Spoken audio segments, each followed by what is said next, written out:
안녕하십니까. 오늘 비염과 감기를 주제로 여러분께 말씀드리게 될 이비인후과 문성중이라고 합니다. 비염과 감기를 생각해 보면 우리가 흔하게 접하고 많이 알고 있다고 하면서도 막상 좀 모호한 면도 있고 헷갈릴 때도 좀 있다고 생각합니다. 그래서 비염과 감기를 주제로 잡아봤고요. 일단은 그 비염을 먼저 보시면 비염이란 비강을 덮고 있는 점막이 있는데 그 점막에 생긴 모든 염증성 질환을 그냥 통틀어서 비염이라고 합니다. 그래서 대표적인 증상으로는 비충혈, 코막힘, 콧물 재채기, 가려움증, 흡이루 이런 것들이 있겠고요. 비염 중에서는 이제 대표적으로 알레르기 비염이 있습니다. 알레르기 비염은 특정 계절만 나타나는 계절성, 계절과 상관없이 1년 내내 나타나는 통연성 구분할 수가 있겠고, 그 외에 이제 알레르기 비염이 아닌 비염 중에서 감염성 비염, 극성 만성이 있겠고, 기타 특발성 비염, 그러니까 별 원인이 없는 거죠. 혈관 운동성 비염, 호산구 증가와 관련되어 있는 비염, 그 외에 직업성, 호르몬성, 약물성, 자극성, 음식물 등등등 이런 것들이 있습니다. 먼저 살펴볼 알레르기 비염은 특정 알레르겐이 중요합니다. 그래서 알레르기 원인 물질, 이것에 감작된 사람에서 알레르겐이 비강 점막에 노출되면은 IgE라는 항체가 중간에 껴들어서 면역 반응을 일으키게 되고, 이 면역 반응에 의해서 히스타민이라는 염증 물질이 주변으로 방출되어서 코의 염증 반응으로 이어지게 됩니다. 콧물, 코막힘, 재채기, 가려움증이 대표적인 증상이 되겠습니다. 알레르기 비염의 진단은 병력 청취, 그래서 주로 언제, 얼마나 심하게 어떤 증상이 있는지 확인을 하게 되고, 그다음에 목과 코를 비롯한 이비인후과적인 이제 검진을 시행하게 되고요. 그다음에 필요에 따라서 피 검사라든지 알레르기 원인 물질 검사, 알레르기 원인 물질 검사는 혈액 검사로도 하기도 하고 피부 단자 검사로 하기도 합니다. 그래서 이제 제일 궁금한 거나 제일 중요한 거는 이제 알레르기 비염의 치료가 되겠죠. 그래서 먼저 크게는 약물 치료, 회피요법, 수술, 비강리 세척 등이 있겠는데, 대표적으로 약물 치료 중에서 항히스타민제. 항히스타민제는 아까 그 비염을 일으키는 원인 물질이 되는 그 염증 물질이라고 했고, 그 히스타민이라는 물질을 억제해주는 항히스타민제가 대표적인 약이 되겠습니다.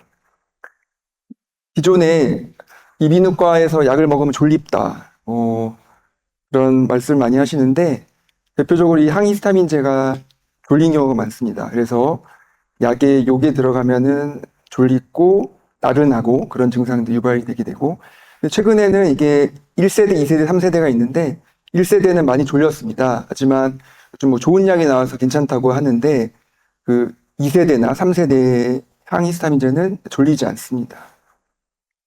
비충혈 제거제는 코 점막에 있는 혈관을 수축시켜서 그 코의 공간을 넓혀주면 코가 뻥 뚫리게 되고, 그로 인해서 알레르기 비염 증상도 훨씬 완화되게 되는 작용을 합니다. 항콜린제는 이제 콧물을 억제하는 약인데, 되게 이제 졸린 약은 항히스타민제 중에서 졸린 거는 이 항콜린 작용을 하기 때문에 졸린 겁니다. 그래서 콧물을 많이 없애기 위해서는 때에 따라서 졸린 항히스타민제를 써서 콧물량을 확 줄여주기도 합니다. 그다음에 류코트리엔 수용체 기량제는 이제 현식에도 쓰는 약인데, 비염에는 이제 최근 들어서 좀 사용하고 있는 약이고, 비강내 스테로이드, 전신 스테로이드가 있는데, 사실 그 제일 효과가 좋은 약은 스테로이드입니다. 스테로이드인데, 이제 전신 스테로이드는 이제 먹는 약을 뜻하고요. 이제 먹으면은 이게 장기간 쓸 수 없고, 그리고 스테로이드 하면은 어느 정도 부작용이 있다는 거는 다들 알고 계실 텐데요. 그래서 그거의 부작용을 없애기 위해서 비강내 스테로이드, 코 안에 뿌리는 스프레이가 해당이 되겠고, 그 스프레이를 쓰면은 이게 전신 흡수가 거의 안 됩니다. 그래서 안전하게 스테로이드 효과를 볼 수 있습니다. 그다음에 면역요법이라고 되어 있는데, 면역요법은 IgE라는 항체에 알레르기 반응을 일으킨다고 말씀을 드렸었는데요. 그 IgE 항체 항원을 조금씩 노출시켜서 IgG 항체로 유도를 합니다. 그래서 그 항원이 들어왔을 때도 IgE가 생기지 않고 다른 계열로 항체가 생기도록 해서 알러지 증상을 없애는 요법을 면역요법이라고 하게 되겠고, 면역요법은 효과는 괜찮은 편인데 비용이 좀 비싼 편이고 한 3년 이상의 장기간이 필요합니다. 회피요법은 말 그대로 회피하는 겁니다. 그래서 진먼지 진드기가 있다. 그러면은 진먼지 진드기를 회피하는 방법. 침구류를 자주 세탁하고 햇볕에 말리고 또 알러지 방지 침구 팔거든요. 그런 걸 사용한다든지. 또 만약에 개나 고양이 털에 알러지가 있다. 그러면은 개나 고양이를 키우지 않던가 아니면은 개와 고양이 가까이 가지 않는 방법. 그런 등등의 이제 회피요법이 되겠고요. 근데 수술인데 비염 수술이라고 하고요. 그래서 비강내 점막이 이제 많이 커져 있는 경우가 많은데 그 점막을 좀 축소시켜주면 비염 증상도 훨씬 경감이 되고 실제로 이제 효과는 좀 다양한 편이긴 한데 수술만 해도 이 항히스타민제를 끊게 되는 경우도 꽤 많이 있습니다. 그다음에 이제 비강내 세척, 그 생리식염수를 이용해서 이제 코 안에 세척을 하는 거예요. 그래서 코 안에 있는 알레르겐 물질이라든지 다른 염증 매개성 물질들을 씻어내게 되니까 비염 증상이 좋아지게 됩니다. 지금까지 알레르기 비염에 대해서 말씀드렸고요. 이제 비알레르기 비염. 워낙 알레르기 비염의 비중이 크기 때문에 비염은 크게 알레르기 비염과 비알레르기 비염으로 구분을 하게 되고요. 첫 번째 이제 감염성 비염인데 급성과 만성이 있는데 만성은 결핵이나 한센병 이런 거에 의해서 비염이 생기는 경우가 있어요. 근데 최근엔 거의 없기 때문에 그거는 뺐고요.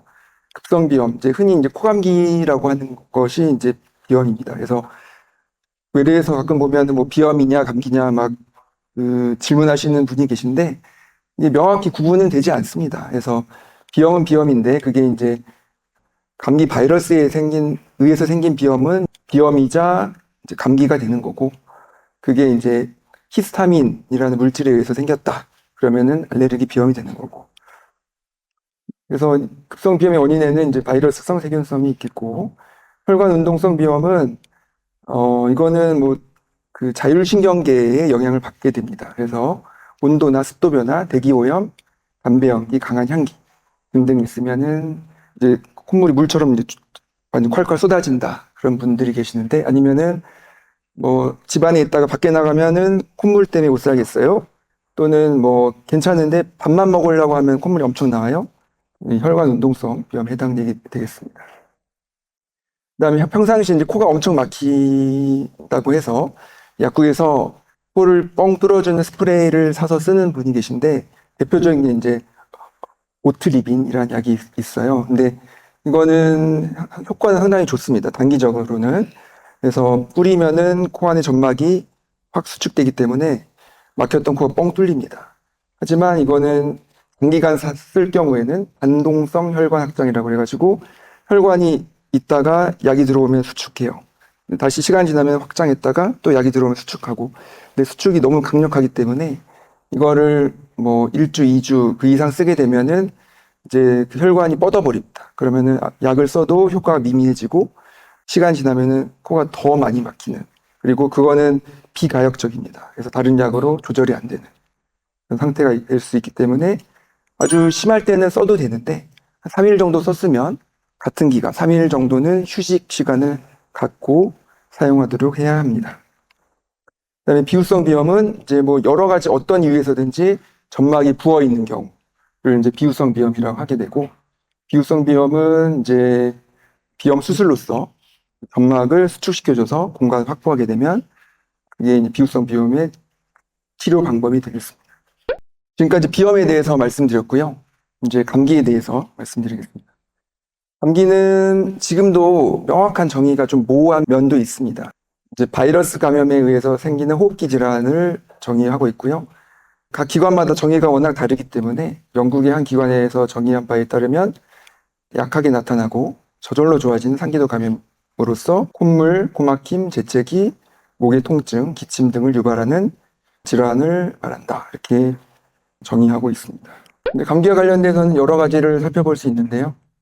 감기는 바이러스에 의해 생기는 거다. 그다음에 각각 사람의 그 방어 체계가 중요하다. 그다음에 감기의 증상들은 이러한 것들이 있다. 그리고 감기의 치료는 이런 것들이 있다.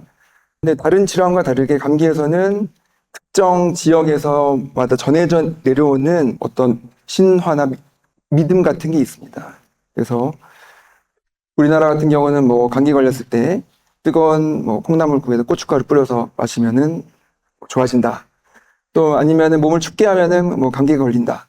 등등이 이제 과학적으로 밝혀지진 않았지만 그냥 민속적으로 통속적으로 우리가 들어온 바 있는 것들이죠. 근데 감기에서는 그런 것도 다 인정을 하고 있습니다. 그다음에 감기 바이러스 종류를 보시면 제일 많은 게 리노바이러스라는 거. 리노는 이제 영어로도 그 코를 뜻하는 뜻인데요. 그러니까 코에서 발견된 바이러스. 그래서 감기의 대부분은 이 리노바이러스에 의한 것이고 두 번째로 흔한 건 코로나 바이러스. 코로나 바이러스 많이 들어보셨죠? 네, 그래서 그 전부터 우리 감기의 원인이 됐던 바이러스인데 그게 이제 2020년에 팬데믹으로 나타나면서 우리가 새롭게 받아들인 바이러스이기도 합니다. 그다음에 호흡기 융합 바이러스, 뭐 파라인플루엔자 바이러스, 인플루엔자 바이러스, 아데노 바이러스, 이 감기 바이러스 종류가 되겠습니다. 감기도 역시 증상은 뭐 재채기, 콧물, 코막힘, 인후통, 기침, 발열, 두통, 근육통 등등이 되겠고요. 네, 바이러스성 감기의 피라미드라고 말씀드리면은 감기의 대부분은 증상이 없습니다. 그래서 가족 중에 누가 감기가 걸려도 특정 사람만 걸리고 증상이 없는 분들이 많죠.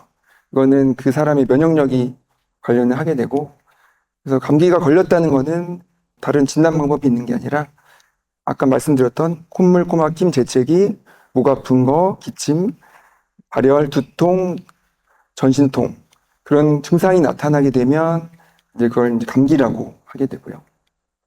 그게 좀 더 심해져서 전신 근육통이 아주 심하다. 그러면은 이제 독감 같은 그 병이다라고 하게 되고 거기서 좀 더 심해지면 이제 폐렴으로 진행하게 되고요. 그게 좀 더 심해지면 그 호흡이 잘 안 되게 돼서 사망할 수도 있습니다. 그래서 이게 대부분은 이 밑에 있는 건데 모든 이 스펙트럼처럼 모든 게 다 가능하다.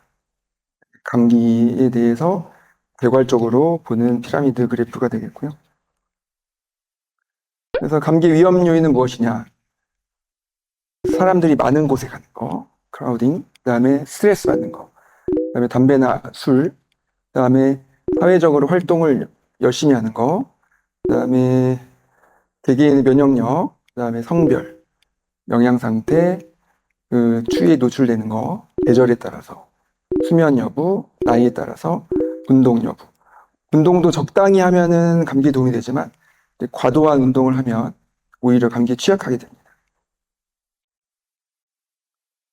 그래서 뭐 이거는 다 상식적으로 알고 있는 것들이고 기침 재채기를 통해서 공기 전파 또는 손을 통해서 접촉 전파가 이제 감기의 전파 경로가 되겠습니다.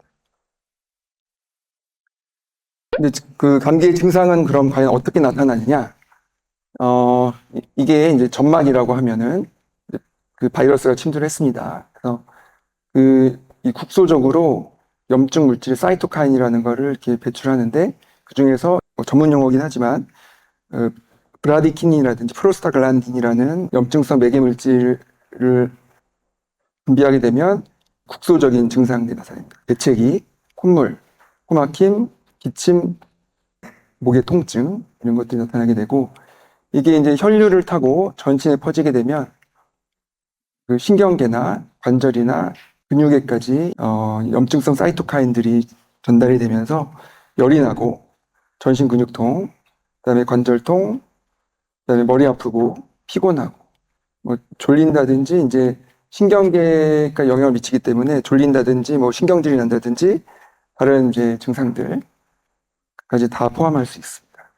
감기 치료는 뾰족한 건 없습니다. 그래서 건강할 때는 비타민, 미네랄, 유산균, 특히 이제 비타민 C나 D, 아연 이런 것들이 감기에 많이 도움이 됩니다.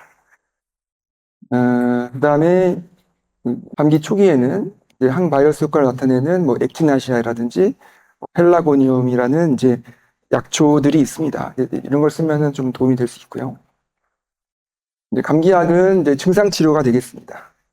감기 바이러스에 대한 근본적인 치료는 아직 존재하지 않고, 그래서 콧물 나면 콧물약, 코 막히면 코 막힘 약, 기침 재채기에 대한 약, 열이나 두통, 근육통이 있으면은 그거에 대한 소염 진통제, 그리고 감기 때문에 속에 염증 물질이 쌓이면서 세균 감염이 생길 것 같다. 그러면은 뭐 항생제도 같이 쓸 수 있겠습니다.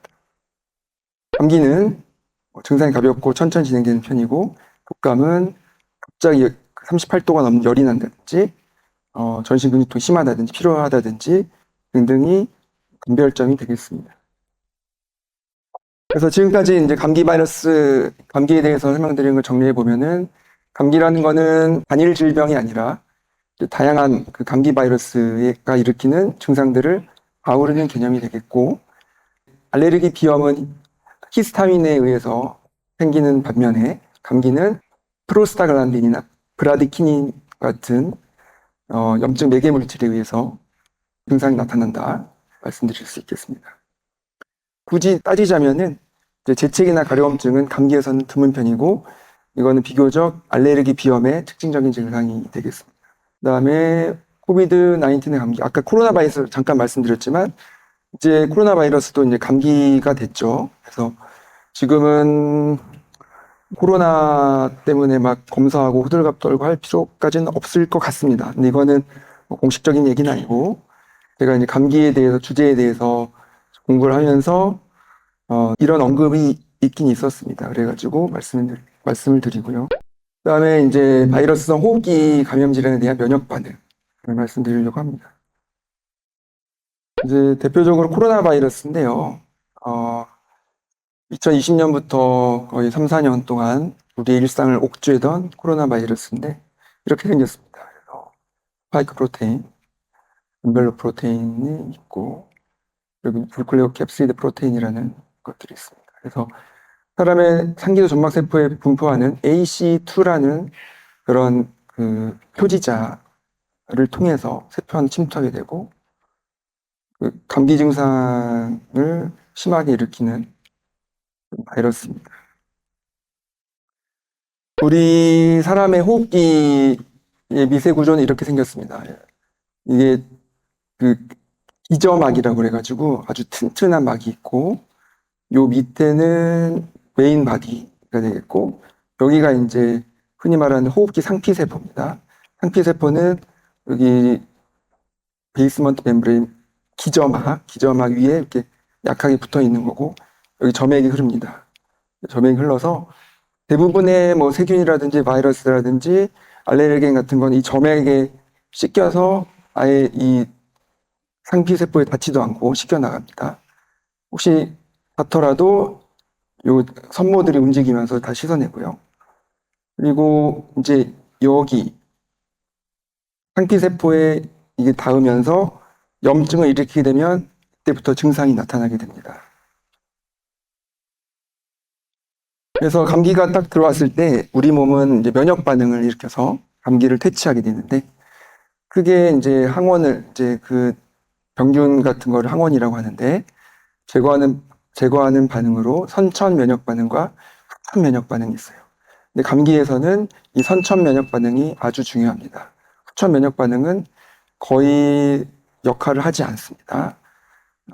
선천 면역 반응은 즉시 생겨서 3일 이내에 발생하고, 이거는 그 기억 세포가 없기 때문에 기억 현상이 없고, 대신에 자기 몸과 자기 몸이 아닌 거를 구분할 줄 알며, 대표적인 것으로 뭐 피부 등 몸 자체, 열이나 땀, 소변, NK, 자연 살해 세포, 대식 세포, 점막 상피 세포, 이런 것들이 이제 선천 면역 반응을 담당하는 것이고요. 여기서 조금 어려울 수 있지만 뭐 그냥 흘려 들으셔도 됩니다.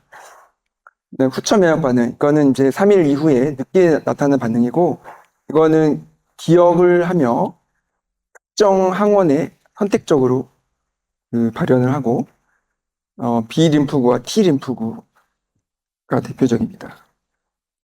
근데 감기는 되게 그 일주일 이상 심하게 앓는 경우는 거의 없습니다. 그래서 되게 선천 면역 반응으로 감기는 다 끝내버리고 후천 면역 반응까지 간다는 거는 아까 그 감기 피라미드에서 말씀드렸다시피 거의 뭐 폐렴 수준으로 갔다고 봐야 합니다.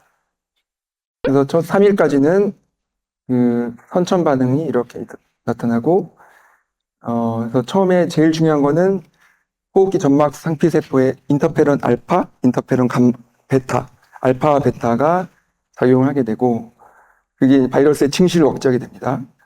그래서 증식을 억제하다가 이제 자연 살해세포, NK셀이라는 거에 의해서 그 감염세포를 살해하게 됩니다. 감염세포. 그래서 바이러스는 우리 몸이 죽일 수가 없어요. 그래서 바이러스를 퇴치하는 방법은 바이러스가 감염된 우리 몸의 세포를 우리 몸의 백혈구라든지 그런 것들이 그 세포 자체를 죽여버리는 겁니다. 그래서 세포가 죽을 때 바이러스도 같이 죽게 되고요. 그래서 감염세포 살해함으로써 선천 반응으로 다 끝나게 되는데 3일이 지나면서부터 서서히 이제 후천 면역 반응이 발동이 되면서 일주일째 피크를 그리고 떨어지게 됩니다. 그래서 이제 감기는 이제 상기도 감염인데 우리 몸에는 이렇게 감기 바이러스로부터 우리 몸을 지켜주는 면역 반응을 일으키는 부분들이 있습니다. 대표적으로 편도, 또 설편도, 또 아데노이드라고 하는 이 코편도, 이게 대표적으로 이렇게 있는 편도 조직들이고 360도 돌려서 있기 때문에 이제 발데어스 링이다 표현을 합니다. 그래서 그 점막에는 아까 점막에서 씻겨 나간다고 그랬잖아요. 점막으로 분비된 항체가 있습니다. 그게 이제 분비형 항체 IgA입니다. 영어로는 뭐 secretory IgA라고 하는데 이거는 점막에서 감기에서는 이게 대단히 중요한 역할을 합니다. 그래서 점막에서 분비된 항체고 우리가 이제 뭐 인플루엔자 백신을 맞는다든지 어떤 백신을 맞는 거는 IgG를 만들게 됩니다. 그래서 이게 뭘 의미하냐면은 이런 점막에는 IgG는 절대로 존재할 수가 없습니다. 그래서 아무리 우리가 호흡기 바이러스에 대해서는 예방 주사를 맞아도 감염 예방 효과는 제로라고 보시면 됩니다. 뭐 독감 주사든지 코로나 주사든지 감염 예방 효과는 없습니다. 그래서 사실 이게 코로나 때부터 계속 나왔던 얘기고 이런 주장이 뭐 학회에서도 나오는데 이게 크게 논의가 되진 않았죠. 그래서 처음에는 이제 백신을 맞으면은 병이 안 걸린다. 근데 그게 이제 사실이 아닌 게 드러나니까 이제 뭐 중증 예방 효과가 있다. 그런 식으로 이제 표현을 달리해서 얘기를 하는데 어쨌든 모든 호흡기 바이러스는 예방 효과를 내려면은 세크리토리 IgA 여기 있어야 되는데 백신으로서는 이걸 만들 수가 없기 때문에 호흡기 바이러스는 예방 접종으로는 절대 예방이 되지 않는다.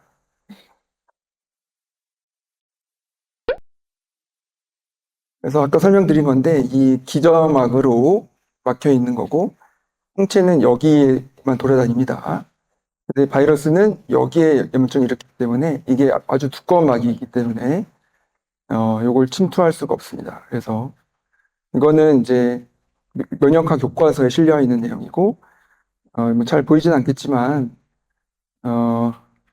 IgG는 그 여기 점막에는 존재하지 않고 IgA만 점막에 존재한다는 그래프가 이미 70년대부터 나와 있습니다. 결론은 호흡기 바이러스 감염에는 선천성 면역기구가 주된 역할을 한다. 항체 형성 목표로 하는 백신은 극히 제한된 역할일 뿐이다. 코로나19의 경우는 백신이 득보다 실이 훨씬 크다. 적절한 대처는 백신 접종이 아니고 선천성 면역 반응을 증진시키는 치료제의 올바른 사용입니다. 그래서 제안을 드리면 비타민 C를 충분히 복용하시면 도움이 되시겠고 여기다 더하자면 비타민 D랑 아연 드시면은 감기에서 빨리 회복됩니다. 몸을 따뜻하게 하고 따뜻한 물로 충분히 수액을 보충하며 외출 후에는 손 씻기를 잘하며 양치질, 가글링을 한다. 참고로 여기 비타민 C, D, 아연에 대해서 말씀드리면 D는 면역을 조절하는 면역의 비타민이거든요. 그래서 비타민 D를 충분히 섭취하면은 감기를 비롯한 모든 감염성 질환에 효과가 있습니다. 아연 자체가 이제 세균이나 바이러스를 죽인 효과가 있는데 그게 피 속에는 돌아다녀도 세포 안에는 잘 들어가기가 쉽지 않습니다. 그렇지만 피 속에 충분한 농도가 있으면 아연이 충분하면은 이제 바이러스나 세균 감염에 훨씬 잘 이겨낼 수 있고요. 이제 그 아연을 세포로 잘 들어가게 하는 물질들이 뭐 생약 중에 몇 가지 있고 또 이제 코로나 초반에 이제 미국에서 주장했었던 뭐 하이드록시 클로로킨이라는 약이 이제 아연을 세포 내에 넣어주는 역할을 하기 때문에 그게 아연이랑 같이 조합이 된다면은 감기나 이런 코로나나 다른 호흡기 바이러스에 효과가 있을 수 있습니다. 지금까지 제가 준비한 발표 말씀드렸고요.